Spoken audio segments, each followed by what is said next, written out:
seeing about the structure of testis and then ducts associated with the testis. So structure of testis, we've seen the three types of cells, that is nothing but male germ cells or spermatogonia, then ceratoli cells inside the seminiferous tubules, and Leydig cells outside the seminiferous tubule. So apart from that, we've seen the ducts, rete testis, vas afferentia, epididymis, and vas deferens. Now we are going to see about the accessory glands associated with the male reproductive system. So there are three glands which are associated with the male reproductive system. They are as follows. First one is, the first gland is seminal vesicle. So seminal vesicle contributes the maximum to the sperm production. That is, the fluid in the sperm is actually from the secretions of the three glands, and in that the maximum secretion, nearly about 60% is from seminal vesicle. Then is prostate gland, and the last one is bulbourethral gland or corpus gland. So these are the three types of glands associated with the male reproductive system: seminal vesicle, prostate gland, and bulbourethral gland or corpus gland. So if you see, the secretions of all these three glands together will result in the formation of semen. So what is that semen is? So the fluid found along with the sperm sample is called as semen. Okay. Now that fluid is contributed by the secretion of all three glands, that is seminal vesicle, prostate gland, and bulbourethral gland. Now the content, that is the semen, all three together will contribute to the secretion of the fluid. So that fluid which is secreted by these glands is very, very, very rich in mainly fructose. Why fructose is? The fructose present in the fluid will give the energy to the developing or moving sperms. So that energy is instantaneously derived from the fructose present in this fluid. Apart from that, they'll also have prostaglandins, then some protons like mostly fibrinogens. So fructose, so this fluid mainly contains fructose, prostaglandins, and some protons. So all these contents are present in the fluid, and this fluid is secreted by all these three glands together. But the maximum contribution is only by the seminal vesicle. So sperms are produced from the testis. The accessory glands will provide the fluid. So the sperms from testis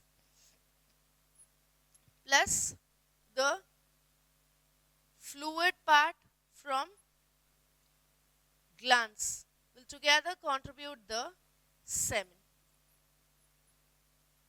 So this semen is only ejected during the copulation. So this semen is both the combination of sperms along with the fluid which will help in the fertilization. So this is all about the accessory glands. So after this, what we're going to see now is about the process of formation of sperm. How is a sperm formed? What are the divisions which it is undergoing? How many divisions it is undergoing? So all that we're going to see. Before that, I left out one more point. The pH of the sperm or the semen is 7.35 to 7.5. Okay, so the pH is 7.35 to 7.5. So this is the pH of your semen, and semen has got the prostaglandins will help in widening of the uterus and facilitating the entry of sperm into the female genital tract. So this is all about the glands. So next, as I told you, we're going to see about the process of formation of sperm. How is it formed? From where is it formed? How many divisions? All these. Okay. Now, as we've seen the structure before, I told you Seminiferous tubules is lined by two types of cells. One is male germ cells or spermatogonia, then your ceratoli cells. Okay, so the process of formation of sperm is called as spermatogenesis, and the process of formation of ova is called as oogenesis. So genesis is formation. Okay, now this all starts from spermatogonia. Spermatogonia is also called a sperm mother cell. So this cell is only going to undergo division and it is going to form the sperm. Okay, so spermatogonia, if you can see, this will undergo the first division and forms a primary spermatocyte. And this primary spermatocyte will undergo a division and this forms the secondary spermatocyte. And this secondary spermatocyte will undergo further division and forms spermatids. Spermatids will undergo little development and they ultimately form sperms. Okay, so this is the chart. Now, as you all know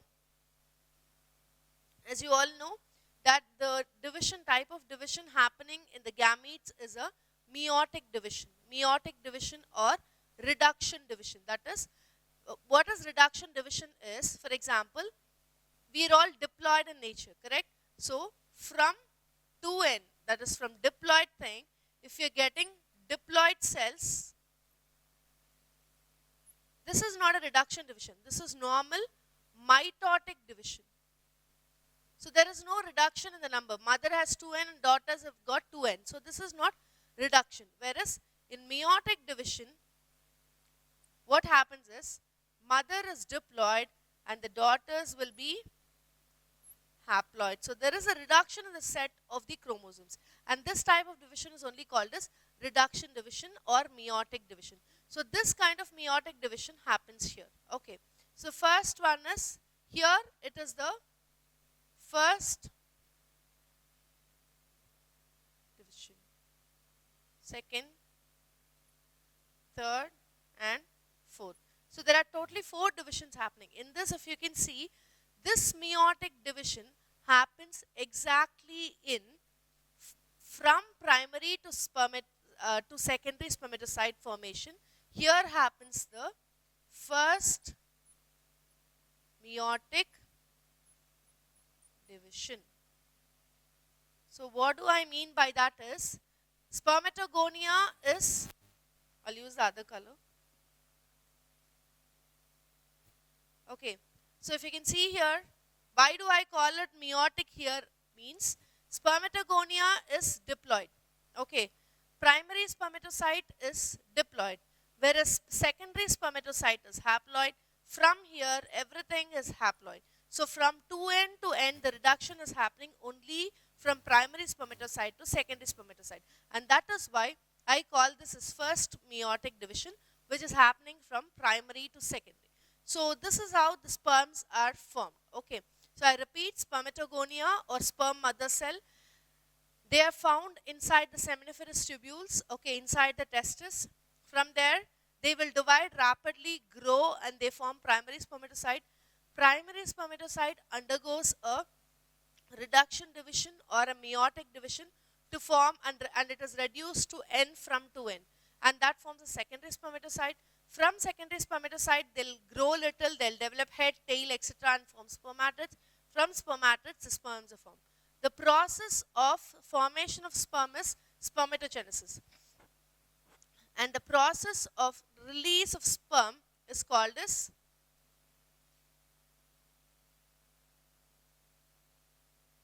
spermiation.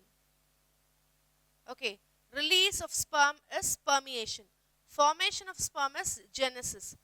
Release of ovum is ovulation. Formation of ovum is oogenesis. Okay, so this is how the entire thing is happening.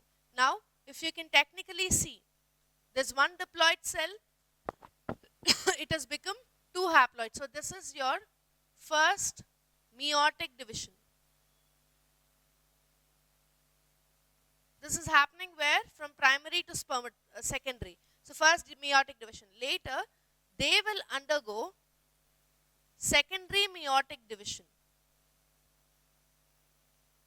Secondary meiotic division, and that forms, this just divides and that's it. Okay. So totally from one diploid cell, how many sperms I can get is 1, 2, 3, 4.